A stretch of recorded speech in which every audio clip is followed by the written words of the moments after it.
Channel bank Nifty masters. Bank Nifty market update కనుక మనం చూసుకుంటే 156 పాయింట్స్ మార్కెట్ అయితే గెయిన్ అయ్యి 59,069 దగ్గర మార్కెట్ అయితే క్లోజ్ అయింది.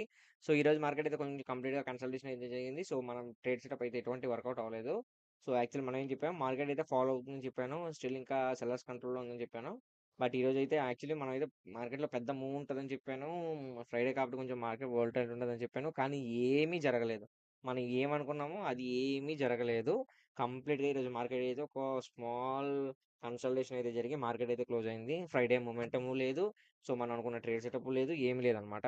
సో, మనం ఏ విధంగా ఎంట్రీ తీసుకున్నామో క్లియర్‌గా చెప్తా చూడండి. సో, యాక్చువల్లీ ఫస్ట్ 15 మినిట్స్ స్కాన్‌లో ఒక బుల్లిష్ స్కాన్ వచ్చిన తర్వాత నాకు కొంచెం ఈ 15 మినిట్స్ స్కాన్‌లు కూడా ఈ లెవెల్ వరకు వెళ్తే 15 మినిట్స్ స్కాన్ క్లోజ్ అయితే బుల్లిష్ స్కాన్‌ల కింద నేను అప్ టు ప్లాన్ చేసుకున్నాననమాట. ఈ లెవెల్ వరకు ప్లాన్ చేసుకునేవాడిని. బట్ మళ్ళీ బేరిష్ క్యాండిల్ వచ్చింది. సో, బేరిష్ క్యాండిల్ వచ్చిన తర్వాత నా మార్కెట్‌లో వెయిట్ చేశాను. సో, ఈ లెవెల్ ఎప్పుడైతే బ్రేక్‌ఔట్ అవుద్దో అప్పుడు ఎంట్రీ తీసుకుందామని. సో, ఇక్కడ బ్రేక్‌ఔట్ అయ్యే ఛాన్స్ ఉందేమో అనుకున్నా. ఈ నెక్స్ట్ 15 మినిట్స్ కనుక ఇంకొక బేరిష్ క్యాండిల్ వచ్చి ఈ లెవెల్ బ్రేక్‌ఔట్ అయితే మాత్రం నేను మళ్ళీ ఇక్కడ వరకు ప్లాన్ చేసుకున్నాను. బట్ అది జరగలేదు. సో, టోటల్‌గా ట్రూ ట్రేడ్ సెటప్ అనుకున్నాను. ఈ 2 జరగకపోయేసరికి కొంచెం డిసప్పాయింట్ అయ్యాను. దాని తర్వాత మార్కెట్ ఒక ఫాల్ కనిపించింది. ఫాల్ కనిపించినా సరే నాకు పెద్దగా మొమెంటమ్ ఏమి అనిపించలేదన్నమాట. ఇక్కడ మార్కెట్‌లో ఫాల్ అయింది కదా! ఫాల్ అయ్యి రిజెక్షన్ అయిన తర్వాత ఇక్కడ 15 మినిట్స్ మార్కెట్ ఎప్పుడైతే ఫాల్ అయిందో ఇంకా క్లారిటీ లేదు. క్లారిటీ లేదని చెప్పి ఇంకా వెయిట్ చేశా. ఈ 15 మినిట్స్ స్కాన్‌లో ఒక బుల్లిష్ స్కాన్ వచ్చి మళ్ళీ ఫాల్ అయిన తర్వాత ఓకే. ఇక్కడ నుంచి ఫాలో అవుతుందని అనుకున్నాను. అనుకున్న ఇక్కడ నేను పుట్ ఆప్షన్ తీసుకున్నా. తీసుకున్న తర్వాత ఏం జరిగింది, మార్కెట్ అయితే ఇలా ఫాల్ అయినట్టు అయ్యి మళ్ళీ రికవరీ అయిపోయింది. స్టాప్ లాస్ అయితే ట్రిగ్గర్ అయింది. సో, స్టాప్ లాస్ ట్రిగ్గర్ అయింది. లాస్ వచ్చింది. దాని తర్వాత ఇంకా మార్కెట్ అయింది కంప్లీట్ కన్సల్టేషన్. దాని తర్వాత ఒక స్మాల్ రికవరీ. బట్ ఓవరాల్‌గా ఈరోజైతే నాకైతే అసలు ఏమీ వర్కౌట్ కాలేదు ఫ్రెండ్స్.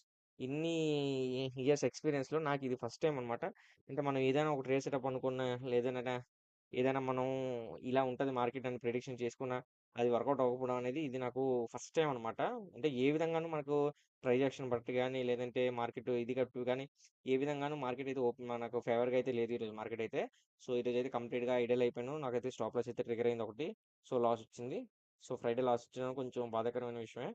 సో, మండే రికవరీ చేద్దాం లేదా అని చూద్దాం. ఓకేనా ఫ్రెండ్స్? సో, మండే మార్కెట్ ఎలా ఉండబోద్ది, మండే మార్కెట్‌లో సపోర్ట్ అండ్ రెసిస్టెన్సెస్ ఏ విధంగా ఉండబోద్దో క్లియర్‌గా చెప్తా చూడండి. ముందుగా 1 వీక్ క్యాండిల్ గనుక చూస్తే 1 వీక్ క్యాండిల్ అయితే క్లియర్‌గా సెల్లర్స్ డామినేషన్ కనిపిస్తుంది. మార్కెట్ ఫాలో అయ్యే ఇండికేషన్ అయితే కనిపిస్తుంది. ఓకేనా? So, maximum put option plan చేసుకోవచ్చు.